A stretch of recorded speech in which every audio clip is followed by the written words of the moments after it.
Welcome to our channel Love You Literature. Today we are going to discuss the life and works of Michel Foucault. Paul Michel Foucault, commonly known as Michel Foucault, was a French philosopher, a social theorist, and a famous literary critic. Foucault revealed very little about his childhood, yet we have come to know about his childhood. In his childhood, several times he tried to commit suicide. That's why his father sent him to see the psychiatrist Jean Delay at the Saint Anne Hospital Center. The doctor examined Foucault's state of mind and suggested that his suicidal tendencies emerged from the distress surrounding his homosexuality, because same-sex sexual activity was socially taboo in France. At the time, Foucault engaged in sexual activity with men whom he encountered in the underground Parisian gay scene. Also including in drug use. Foucault's theories primarily address the relationship between power and knowledge and how they are used as a form of social control through societal institutions. Foucault developed an interest in philosophy and came under the influence of his tutor Louis Althusser and at the University of Paris, where he earned degrees in philosophy and psychology. He was also influenced by Roland Barthes, Sigmund Freud, Kant, Karl Marx, Nietzsche, Hegel, and so many famous philosophers. Gradually, Foucault became famous for his notable ideas like discourse analysis, discursive formation, dispositive, genealogy, biopower, biopolitics, power knowledge, subjectivation, governmentality, heterotopia, gaze, and other famous ideas. Foucault wrote so many famous writings, among which Mental Illness and Psychology, Madness and Civilization, The Birth of Clinic, The Order of Things, The Archaeology, Discipline and Punish, The History of Sexuality, Birth of Biopolitics, Power, Knowledge, and Death and the Labyrinth were famous. In this lecture, we will discuss in particular the three main masterpieces of Foucault: Discipline and Punish, Madness and Civilization, and The Birth of Clinic. Discipline and Punish, or The Birth of the Prison. It was published in 1975.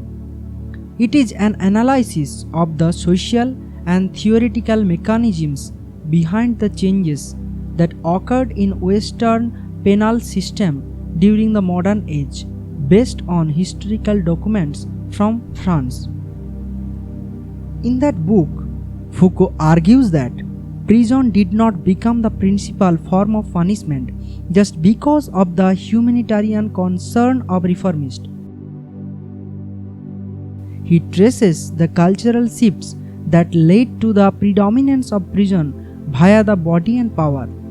Prison used by the disciplines, the new technological powers that can also be found, according to Foucault, in places such as schools, hospitals, and the military barracks. The main ideas of discipline and punish can be grouped according to its four parts. First is torture, second punishment, third discipline, and fourth is prison. Actually, this idea has been taken from Bentham's Panopticon. The concept of the design is to allow all prisoners to be observed by a single security guard, and the improvement of knowledge to control the power. And Foucault here discussed how the scientific knowledge has occupied the power through the stages of observation, judgment, and examination. So, he divided the disciplinary power into three states. First, hierarchical observation. Second, the normalizing judgment. And the third is examination. Hierarchical observation, which means inform the higher authority. In hierarchical observation, the exercise of discipline assumes a mechanism, the courses by means of observation. During the classical age, observatories were constructed, but at present the discipline operates not by force. Suppose if we give an example of CCTV camera, it would be clear for us how the scientific knowledge can control the power and control the whole world. The second phase is called normalizing judgment. This disciplinary mechanisms creates a penalty of norms. There is no direct observation, but marks of status were replaced by the ideas of belonging to a normal group. Suppose if we give an example, then it would be clear for us. You don't attend the class and you have to follow the 75% attendance rule. So now the authority asks you to attend 10 days continuous class. They would not observe you, but they would control you by this norm. So, by hook or crook, you have to attend the class. This is the norm or the rule by which they can control you. And now, the third is examination. Examination represents the techniques of an observing hierarchy and those of a normalizing judgment, a gaze that makes it possible to qualify, to classify, and punish. Now, in that case, you are a student and the teacher would not observe you or punish you, yet you are under the control because you have to sit for the examination and you have to pass the examination with a great mark. So, you have to follow the rule. Now, The Madness and Civilization, which was published in 1960. In West Germany, Foucault completed in 1960 his primary thesis for his state doctorate. This is a philosophical work which is based upon his studies into the history of medicine. The book discussed how West European society had dealt with madness, arguing that it was a social construct from mental illness.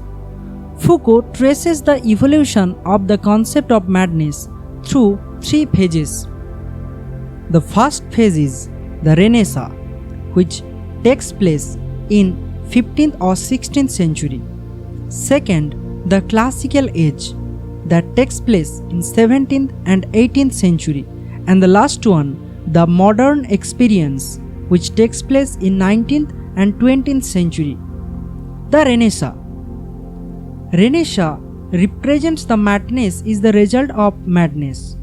Foucault argues that in the Renaissance, the mad were portrayed in art as possessing a king of wisdom, a knowledge of the limits of our world, and portrayed in literature as revealing the distinction between what men are and what they pretend to be, as we find the character Prince Hamlet and King Lear.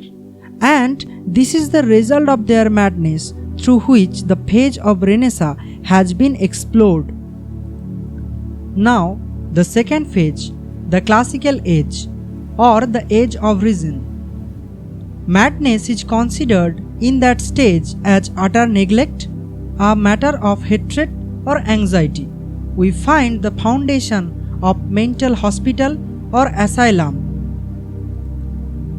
In that state, people suffer from quite anxiety or hatred so that they need some treatment. That's why they should have to send to asylum or mental hospital.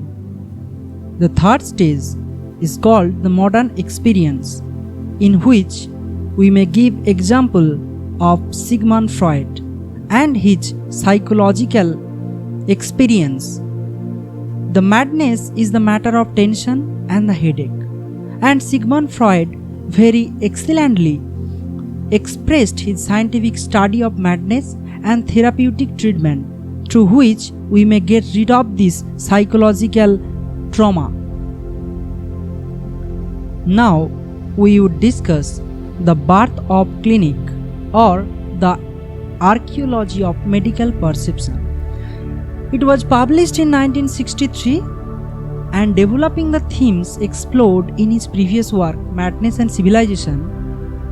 Foucault traces the development of medical profession and especially the institution of the clinic. Its central point are the concept of medical regard and the sudden reorganization of knowledge at the end of the 18th century. Foucault coined the term medical gaze to denote the dehumanizing medical separation of patient's body from the patient's person, which is identity.